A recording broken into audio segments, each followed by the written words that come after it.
የውሸት ፍቅርን እንዴት መለየትና እንዴት መከላከል እንችላለን? የውሸት ፍቅርን ማወቅና መለየት ፈታኝ ሊሆን ይችላል።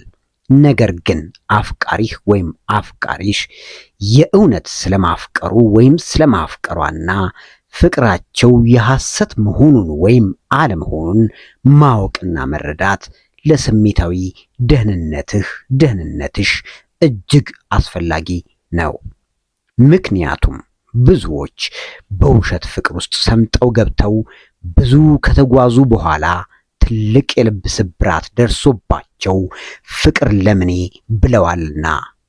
እናም እኔ በዛሬው መሰናዶዬ የውሸት ፍቅር ከገጠመህ ወይም ከገጠመሽ ያንን እንዴት መለየትና እንዴት ማስተናገድ እንዳለብሽ አሳይሃለሁ።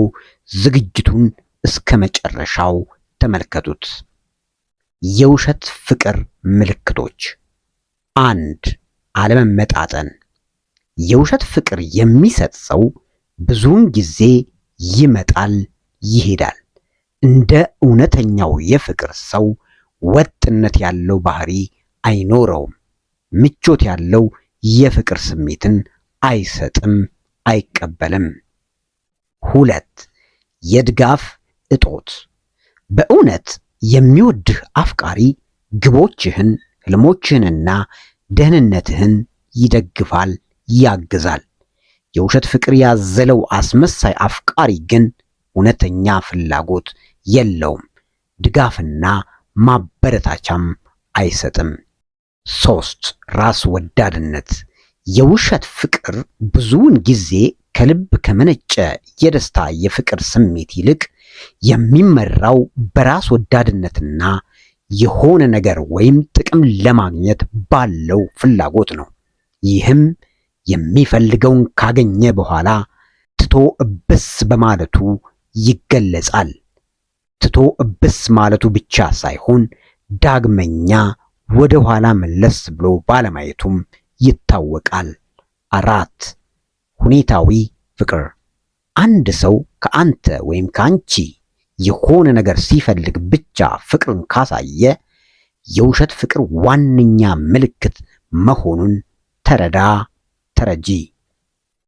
5. ማግለል።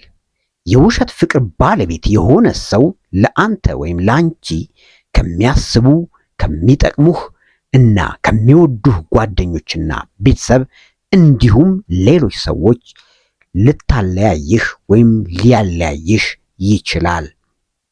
6. ማጭበርበር። የውሸት ፍቅር ቀይ ባንዲራዎች ማታለል፣ በሰው አእምሮ መጫወት፣ የጥፋተኝነት ስሜት አለመሰማት ናቸው። አፍቃሪ ነኝ ባዩ ላይ እነዚህን መገለጫዎች ካየሽበት ወይም ካየህባት ፍቅሩ የውሸት ስለመሆኑ እርግጠኛ መሆን ይቻላል። 7. ግልጽ የሐሳብ ልውውጥ አለመኖር። በፍቅር ግንኙነት ውስጥ ሐቀኛና ግልጽ ውይይቶችን ማድረግ የማይፈልግ ወይም የማትፈልግ ከሆነና ግልጽ ውይይትን የሚሸሽ፣ ነገሮችን አድበስብሶ ማለፍ የሚፈልግ፣ ሐቀኝነትን የምትጠየፍ ከሆነች ይህ እውነተኛ ፍቅርን አይገልጽም። እናም አፈቅርሻለሁ የሚለው የፉገራ ነው። እሺ፣ አሁን የውሸት ፍቅር ምልክቶችን አወቅን፣ ግን ማወቁ ብቻ በቂ አይደለም። እንዲህ አይነቱን ፍቅር እንዴት እንከላከለው? እንዴትስ ይህን ፍቅር እናስተናግደው? የሚለው ደግሞ ዋናውና ተፈላጊው ጉዳይ ነው። አሁን እሱን እንመልከት። የውሸት ፍቅርን መከላከልና ማስተናገድ። 1. በደመ ነፍስ እመን። ስለሆነ ነገር መጥፎነት ከተሰማህ ወይም ትክክል ካልመሰለህ አእምሮህን እመን። የልብ ስሜት ብዙውን ጊዜ አስተማማኝ አመላካች ነውና። 2. የፍቅር ግንኙነቱን ገምግም።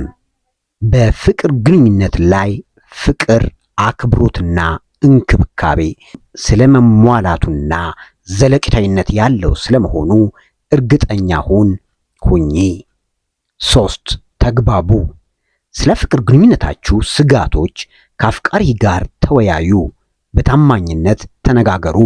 ስሜታችሁንና ምልከታችሁን በተረጋጋ ሁኔታ ተገላለጹ። 4 ድንበሮችን አብጁ። የፍቅር ግንኙነቱ መጣስ የሌለበትን ድንበሮች አስቀምጡ። ፍቅረኛሽ ድንበሩን ችላ ብሎ ለመጣስ ከሞከረ ይህ የውሸት ፍቅር ምልክት ነው።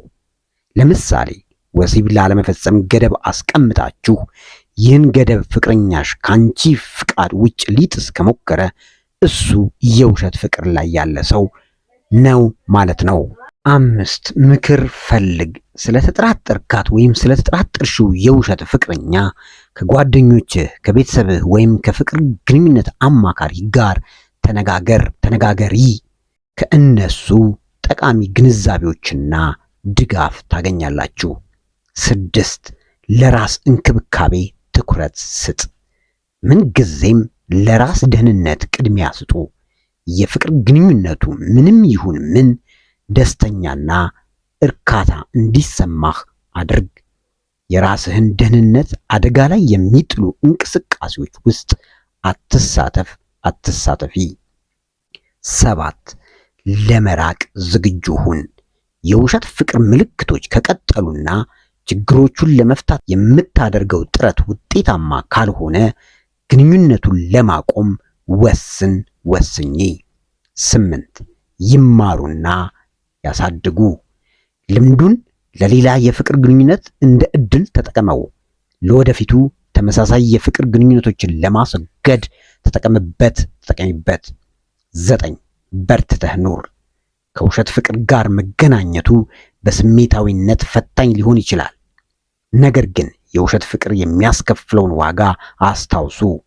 ለወደፊቱ የእውነተኛ የፍቅር ግንኙነት ላይ ተጽዕኖ ፈጣሪ እንደሆነ አትዘንጉ። ስለዚህ ለእውነተኛ ፍቅር ብቻ መስዋዕትነት ክፈሉ። 10 የባለሙያ እገዛ ፈልግ። ሁኔታው በጣም በስሜት አስጨናቂ ከሆነ፣ ስሜትህንና ውሳኔዎችን የሚፈታተን ከሆነ የፍቅር ግንኙነት አማካሪ ጋር ተገናኝ። 11 አስታውሱ፣ እውነተኛ ፍቅር በመከባበር፣ በመተማመን፣ በመግባባትና በመደጋገፍ ይታወቃል። ስለዚህ ላንተ ወይም ላንቺ ከሚገባህ ወይም ከሚገባሽ በታች በሆነ ፍቅርና እንክብካቤ ውስጥ ፍቅርን ለመቀበል አትፍቀጂ። ሁላችሁም አድማጭ ተመልካቾቼ እወዳችኋለሁ። እባካችሁ ይህንም ቪዲዮ ሼር በማድረግ የሐሰት ፍቅርን እንከላከል፣ እውነተኛ ፍቅርን እናጠናክር። በቀጣዩ ዝግጅቴ እስክንገናኝ ቸር እንሰንብት። ባባይ